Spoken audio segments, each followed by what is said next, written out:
guys, welcome back to the channel. In today's video it's going to be a bit of a different one. I am going to be mainly talking. I will throw in a few pictures here and there, maybe a few videos, but it's on the subject of the Nurburgring and how much it costs. So through Instagram, I normally get a few DMs, maybe a few comments, people asking me, you know, how much has the trip cost me. So in this video today, I'll be going through accommodation, fuel, and various other bits and pieces. So stay tuned if you want to know how much it costs. So today I'll give you a breakdown of what I pay or on various trips when I've been, because I've been as a passenger, I've driven there, and in May I'll be car sharing. So there's going to be a variance of prices there. So I'll go through that now. So I'll talk about accommodation first, where we stay, should I say. So there's normally a group of us, there's normally 6 of us.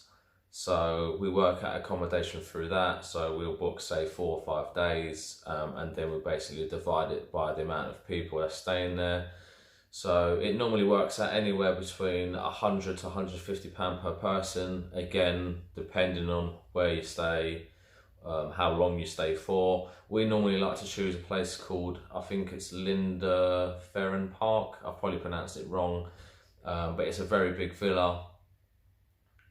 It's got a driveway, it sleeps 5 or 6 people, it's a 3-bed, 2 toilets, it's got all the stuff you need.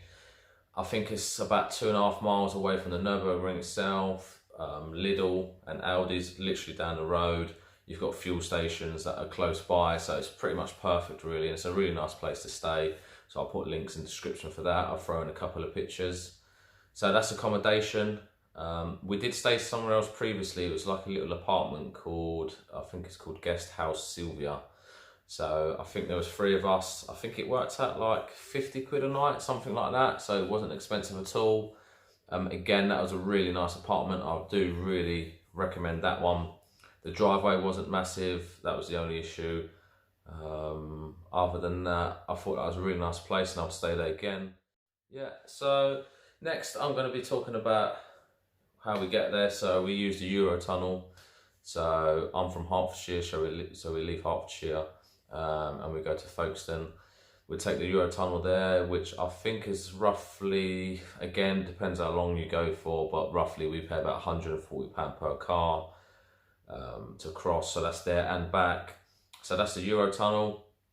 Obviously you get off at Calais and then we'll drive through France, Belgium, get to Germany. So that's the Eurotunnel. So you've got say 150 quid for accommodation, depending on how long you stay. You've got 150 quid for the Eurotunnel. And then after that, it's obviously your fuel. Again, this one's a bit difficult. It depends how mad you're going to drive, how safely you're going to drive, how many laps you're going to do. So that is all down to you. I normally try and budget for about £300 roughly. Obviously, I normally save a little bit extra just in case, but normally I try and budget for about £300 worth of fuel. And then next, I'd probably say, obviously you've got your lap prices, which I believe they're €30 a lap. So again, that's all dependent on yourselves, how many laps you think you're going to do or you want to do. Some friends like to bang out lap after lap after lap after lap. Others may do 1 or 2 one day, maybe none the next day, etc. So you've got to find that fine balance. So again, I'd say probably laps. I like to maybe put aside 300 for that. That's 10 laps. I probably won't do that, but it's nice just to have that just in case I feel like I want to. So you've got other expenses to consider. You've got food, as well as the Nurburgring. There is a go-kart track there. I think there's a museum we went to as well. A few other bits and pieces you can go and visit and go and do. So obviously bear that in mind as well when you're booking. I think go-karting was something like €12. So, and then obviously food, I think last time we all chipped in about €25 and got a shop for the week. As well, we went out for a meal. So it's all depending on what you want to do, what you want to get out of it. Some people, they'll go and do a cheap shop. They won't go out for meals. They won't go out and have a little drink or go-karting. They're there for one reason. So again, there's that.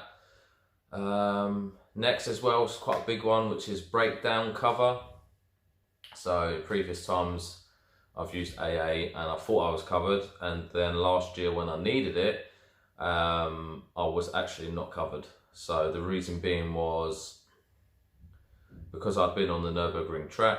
They said because of that, even though I broke down afterwards and I was at my hotel, and I proved that to them, and they said that was fine. They took the car. They was going to take the car, and then the next breath they were saying because it's modified that it wasn't covered. Even though previously I already asked them, does it matter if the car's modified or not? They said it didn't, but I didn't have proof of that because it wasn't a phone call, it was over online. So I wasn't covered. I was stranded in Nurburg at the hotel. And I was getting quotes of 1,500–1,600 quid to recover me back home. So it gives you an insight of if you haven't got cover and you do break down or something does happen, and then that's the price you'll be paying to get back home pretty much. I was very, very lucky to find someone who was already heading back to Germany with an empty trailer, and he said he could take me home to my front door with my car, and I paid 450 quid. Big one to bear in mind. Unfortunately, I've not looked at other breakdown covers yet. I'll be returning in May, not in my car, and then end of the year, maybe October in my car, so that's when I'll be looking. But do not go with RAC or AA because they will not cover you. Check your policy documents, check all the small print, ask them, phone them, get proof, get details, make sure you're covered, otherwise it will come to bite you in the bum. So that's a big one to definitely check out and do.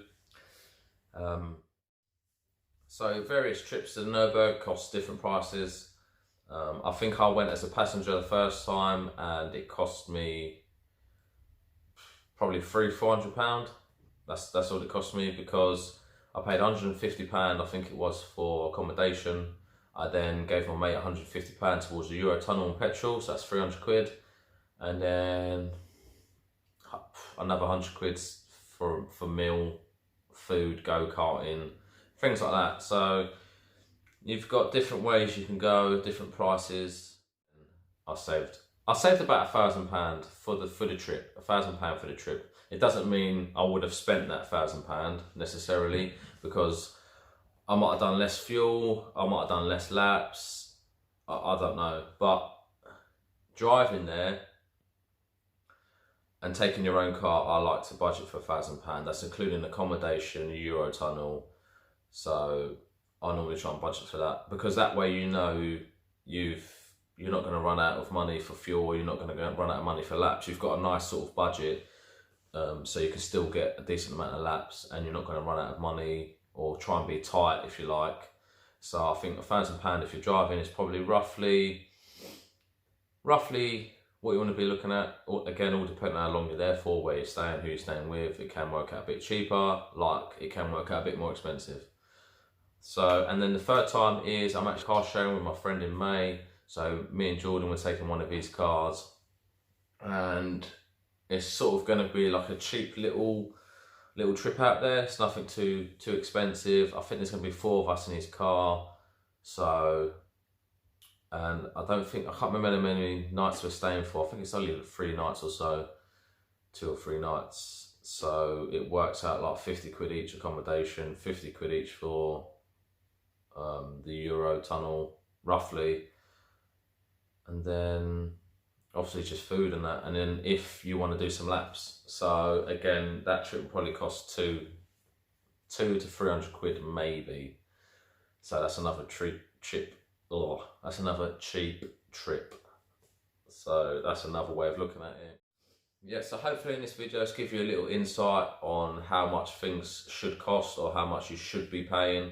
So it gives you that sort of bit of knowledge when coming to booking things or doing it and finally making the plunge. You know how much you're going to be spending. Again, a big one, check your breakdown cover. Other than that, I think I've touched on everything there is garages about. I think Ring Spares is one of the closest from Lindner Ferienpark. I've been there. I think they're all English guys. They all speak English, so it's quite easy to communicate, speak to them if you need something done or you need a spare part. So they're quite helpful. They're not very far. Yeah, and obviously if you do go out there, just enjoy yourselves. If you find yourself you need a bit of advice, and yeah, 100% give me a message. I'll see what I can do. So yeah, these are the Junction 7 stickers. I think they look pretty cool. I did have a different variant of colours, but they've all gone. So these are sort of the generic colours I've got left. But saying that, I think is only these plain ones and these ones left now. But obviously, if you do have a request, I can order more. They come quite quickly. It's £2 for one sticker posted, or 2 stickers for £3.50 posted. So that's postage and packaging, if you like. So that'll be straight to your door. So yeah, if you feel you want to rep or you want to get a sticker, I'd greatly appreciate it. I'd honestly love it. And then obviously send your pictures in and I can post it on Instagram. But yeah, if you feel like you want one of these, then just let me know.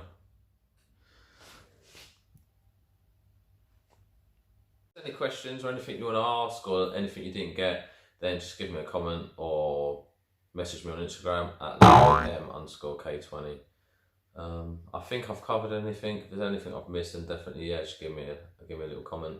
Please like, subscribe, it all helps.